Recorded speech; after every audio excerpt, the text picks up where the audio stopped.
gawa tayo ng icing cake. Ayan, ang ganda ng ating icing cake.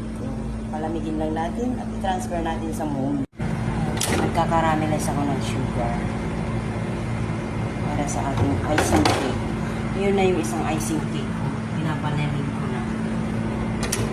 Tapos mayroon pa tayong white sugar, kaya gawin natin para patikim natin sa ating mga kaibigan. Ayan, ang bilis ng ating icing cake. Diba, napaka-fluffy. Oh. Diba?